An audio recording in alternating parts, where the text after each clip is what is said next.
Hey everyone, this is the Black Manga Critic here with another review of The Promised Neverland. Now this is going to be a review of The Promised Neverland Chapter 54.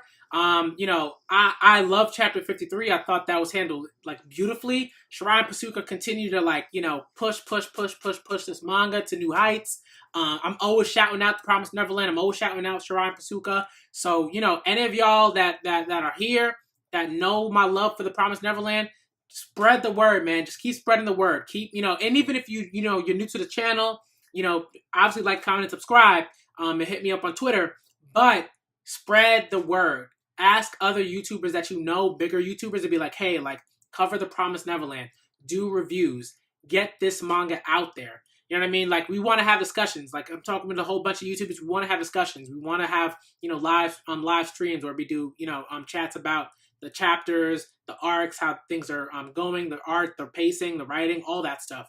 So basically, I'm going to get into The Promised Neverland chapter 54 and a couple of things, right? So the first thing I want to say is that, again, this chapter and this sort of scenario with like crazy dude, and I'm calling him Teacup Guy for right now because like the teacup thing is like really hilarious and it's very funny and whimsical in a way. And like they handle this really well. They handle like his sort of character as like an individual that's not, like, clearly not William Minerva, right? Like, he's not William Minerva, but he is a character that is important in the sense that, like, he has experience, right? Like, he's clearly lived much longer than the kids, right? And he definitely has a pretty wide, like, breadth of, like large breadth of knowledge, right? So we're interested. We want to see more about this guy, what's going on with his past. Why did he end up, living alone in the shelter for 13 years? Did he kill his comrades? Did they just, did the demons kill them because the comrades were like, we can't live in this, little shelter anymore, right? Like, what happened? So so I'm really interested in seeing more of that in chapter 55 and 56 and all, and the chapters going forward. But to get back to chapter 54, the way that they sort of introduced that, right? Like the him sort of having like psychological issues, I really appreciated that. I think that like one thing that I think people that read shonen manga particularly, and when you're in a sort of shonen manga mindset, what tends to happen is like you and this is not everybody, but a lot of people tend, like, that I've noticed, right? They tend to sort of say like, well, this thing isn't realistic. Why is this particular thing happening? And a lot of times what happens is that sometimes they project their own particular experiences in this world that we're living in, right? In the society, in these societies that we're living in, right? And they project that onto this clearly like, not even like, I wouldn't even call it post-apocalyptic because I don't think it's anything like that. I don't think it's that like intense, but I do think it's like, post like, demon world, right? Like takeover, right? Like that sort of world, right? And look at this world. It's like, of course, like if anything, his psychotic break is like par for the course, right? Not only is he living in this terrible, terrible, terrible world where demons are trying to like eat like humans and they're mass producing humans as cattle, right? Basically, right? And like free meat, right? He's been living in a shelter like by himself, for the past 13 years because like what was he gonna do like outside? He wasn't gonna survive outside. Like this shelter is exactly where he needed to be. 13 years ago and these past 13 years, right? So when we're looking at like this, the way that this particular scenario has played out, it makes total sense. I mean, like if I know myself and I know that if I was an individual and I was living by myself in a fucking shelter and I couldn't go outside because demons were roaming the fucking, earth and the landscape and stuff like that. And like, I don't know, I didn't have a fucking clue where, my supposed savior was. Like, I'd go fucking nuts. Like, I definitely would, like, at the very least, be like talking to myself. You know what I mean? Shit would have happened. Like, I definitely would have had a psychotic break at the very least. You know what I mean? So I think that they played that very well. I think that like it makes a lot of sense. And I think a lot of people that are like, oh well, the psychotic break might be like a little bit of a, cop out or something like that. It's like, no, because if we're looking at what the contents of the chapter prior to this guy's teacup guy's psychotic break, right? We see that Emma again like has done like is doing crazy shit, right? Like, she's hitting this guy in the nuts, and it's like, oh my god, like, Emma, you crazy? Why'd you hit this guy in the nuts? He had a gun pointed to your head, and Emma's like, oh, he wouldn't have shot me, and then the guy proceeds to try to shoot her. Is, you know, it's like stuff like that really, like, you know, sort of makes you say like, hey, like, you know, it's not just that like the psychotic break saved the kids, right? Like, yeah, like that's part of it, but another part of it is that like Emma did some crazy shit and hit this guy in the nuts and made it so that like the situation kind of like turned on its head, right? Like clearly like this guy is like still wasn't like had some sort of like power in terms of like the situation and stuff like that. But the psychotic break makes sense because these children like really remind him of like his friends like from 13 years ago, right? Because they were probably around like the same a similar age, or maybe they were even younger. Maybe they were like like Ray and Emma particularly, right? And Don and Gil and stuff like that. Like maybe his friends were like 10 or 9 or something like that.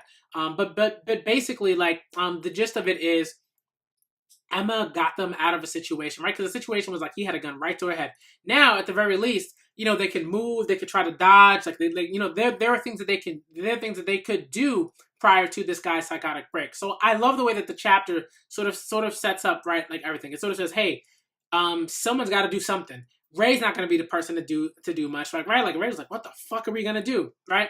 Because he's a logic dude. Like he's not really like a impulsive, like, okay, like fuck this shit, this is what I'm gonna do, right?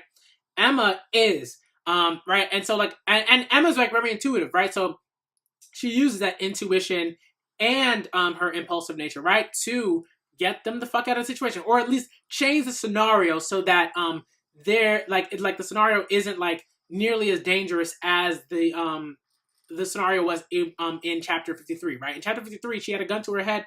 In chapter 54, at the beginning of chapter 54, she has a gun to her head until she does something. So I think that, like, you know, it's sort of a battle tactic, right? It's like you change the change the scenario and you change the landscape to suit your needs, right? So Emma doesn't want a gun pointed to her fucking head, right? And so like you immediately when Emma's sort of freed, right, you see that Ray's like, oh, like I can work with this. We can work with this. We can work with this guy's over there with his gun, and you know, which we can figure out how to thwart this person, right? You know, so this is stuff that I like. I like this chapter. You know, it's by no means like, you know, a top 5 chapter or anything like that, but it again shows the quality of work that Posuka and Shirai like put into this manga, right? If you want to talk about the art's real. It's again like it's just great stuff, right? Like we see like you know, one thing that I like that Posuka does is that Posuka really like adds that sort of the slight comedy, right? Because like you see little panels where like the kids are like, like they're doing all these like, you know, goofy faces and stuff like that. Whenever like a situation is actually pretty like intense and like what the fuck, you know what I mean? Like and even when situations aren't. And I like that. I appreciate that. I appreciate the little bits, little panels like that, right? The stuff that like, you know, when you're reading through, you sort of, you know, gloss through quickly, but you still intake. It still affects you. It still impacts you in a way. And I think that like this is good stuff. Like this is how you want a manga to work. You want a manga to have like little bits of art, you know, that like have the comedic elements, but you also want like, you know, good panels that show like the intensity of a particular situation. You like, you know, Ray's like face, like whenever Ray's like freaking out or whenever Ray's like, what the fuck are we gonna do? Like Posuka draws him so beautifully. He's just like, like it's really intense. I appreciate that stuff, right? Emma's face, Emma's intensity really comes through in Posuka's art, stuff like that. Like I really love it. The dude's psychotic break, like, you know, him, Posuka drawing him in the fetal position, stuff like that is like, that's good stuff. That's like stuff, right? Like particular visages and